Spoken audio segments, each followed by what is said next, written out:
Morning Business. C'est un peu ce qu'a dit Emmanuel Macron à ses ministres mercredi. Il l'a dit en termes moins choisis que ceux de Sandra. Il leur a dit, vous avez intérêt à dépenser les 100 milliards. Je ferai un point au moins tous les mois sur qui dépense combien. Et ceux qui ne dépensent pas l'argent seront sanctionnés. D'ailleurs, on leur retirera leur argent. C'est ce qu'a dit Emmanuel Macron. Oui. Non, mais après on va débattre, mais je comprends Emmanuel Macron parce que c'est super facile d'annoncer devant une tribune, devant les téloches, 100 milliards d'euros. On se rend compte que c'est assez difficile en fait à mettre en place. La mise en œuvre est compliquée, l'exécution. Et puis quelquefois on réalise qu'on n'y arrive pas et qu'on ne peut pas le dépenser. Alors, il y a des exemples passés qui sont absolument merveilleux. Bon, bien sûr, le programme d'investissement d'avenir de Nicolas Sarkozy, je vous rappelle que sur les 100 milliards, on continue encore aujourd'hui à recycler 11 milliards de ces fameux PIA, programme d'investissement d'avenir. Et puis, chapeau à mon camarade Raphaël Legendre de l'Opinion, qui signe un papier extraordinaire ce matin, et qui exhume le fameux... Mais vous avez oublié, Christophe, le 24 septembre 2017, Édouard Philippe prend la parole et nous annonce un grand plan d'investissement à 57 milliards d'euros. Et à l'époque, on dit, c'est l'économiste Jean Pisani-Ferry, qui fut l'une des chevilles ouvrières du programme de Macron, qui va s'en occuper. Alors on est 3 ans après. Personne à Bercy n'est capable de vous dire ce que sont devenus les 57 milliards. On demande à Jean Pisani-Ferry et il déclare lui-même ce qui aurait dû exister ou pas avec ce plan, je ne l'ai jamais su. Et alors ce qui est extraordinaire, c'est que là vous prenez les 57 milliards de 2017 et les 100 milliards de 2020. 57 milliards 2017, il y avait quoi? Il y avait du verdissement, il y avait de la compétitivité, il y avait de la formation. Ça rappelle quelque chose. Les 57 milliards de 2017, il n'y avait que 24 milliards de vrais crédits nouveaux. C'est marrant, sur les 100 milliards, il y a 40 milliards de recyclés aussi. Il n'y a pas que du crédit neuf. Et puis on trouve aussi, dès 2017, des reliquats du programme d'investissement d'avenir de Nicolas Sarkozy. En fait, les mêmes de 2017, on nous les remet dans les 100 milliards de 2020. Est-ce qu'il y a vraiment un plan de relance à 100 milliards du coup? Après, on vous dit 57 milliards. Ah oui, mais il y avait 11 milliards de garanties publiques, de prêts, de dotations par la Caisse des dépôts. Ah ben c'est étonnant, sur les 100 milliards de 2020, il y a 20 milliards de garanties publiques qui sont donc pas de l'argent décaissé. Et puis on vous fait un superbe effet d'annonce à 57 milliards en 2017. Mais en fait, c'est quand même étalé sur 5 ans, quoi. Donc l'effet est très diffus. Bon, là, on est sur un montant beaucoup plus important, dans un délai beaucoup plus court.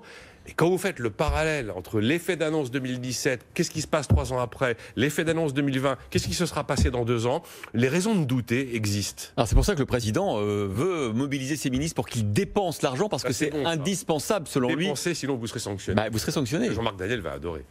Jean-Marc. Ah là, je pense qu'on est dans une phase de délire aigu, si vous voulez. Avec François Bayrou, on était revenu dans les années 60, 1960. Là, on est revenu plutôt dans les années 1760. C'est Potemkin, c'est-à-dire on construit des choses qui n'existent pas, on fait des villages dans lesquels il n'y a aucune maison, on annonce des choses qui n'interviendront jamais, si ce n'est pour nourrir les rapports de la Cour des comptes. Les quelques dépenses qui seront faites au nom de ces titres, au titre de ces plans de relance, se retrouveront dans les rapports de la Cour des comptes en disant ça n'a servi à rien. Mais Macron dit le contraire. Il dit cette fois-ci, cet argent-là, il devra être dépensé parce que sinon on ne va pas sortir de la crise. Je crois qu'il faut revenir à l'origine de la crise. Oui, il faut revenir à l'origine de la crise. L'origine de la crise, encore une fois, c'est le rapport à la pandémie, c'est le confinement, c'est les blocages qui ont lieu dans le processus de production. Si on recommence à confiner, si on reconfine comme l'a plus ou moins menacé, dont nous a plus ou moins menacé le Premier ministre hier à la télévision, de nouveau on va plonger et l'économie va de nouveau plonger. Il n'y aura pas de relance, il n'y aura pas de reprise. En revanche, si véritablement on veut aider à une reprise de façon volontariste, il vaut mieux baisser les impôts des entreprises que de distribuer à gauche, à droite de l'argent qui n'est même pas distribué. Donc je pense que l'article de Raphaël Legendre a quand même 2 avantages. Le premier est de montrer une sorte d'inertie administrative, une sorte de... Vous savez, on parle d'état profond dans les milieux complotistes. C'est pas l'état profond, c'est l'état incompétent. Il n'est pas profond, il est incompétent, inexistant. Pisani d'ailleurs dit que c'est sous la trajectoire budgétaire. Il est inexistant, il est insignifiant. Et le deuxième élément, c'est que la croissance économique, la reprise économique, l'avenir économique sera porté par les entreprises.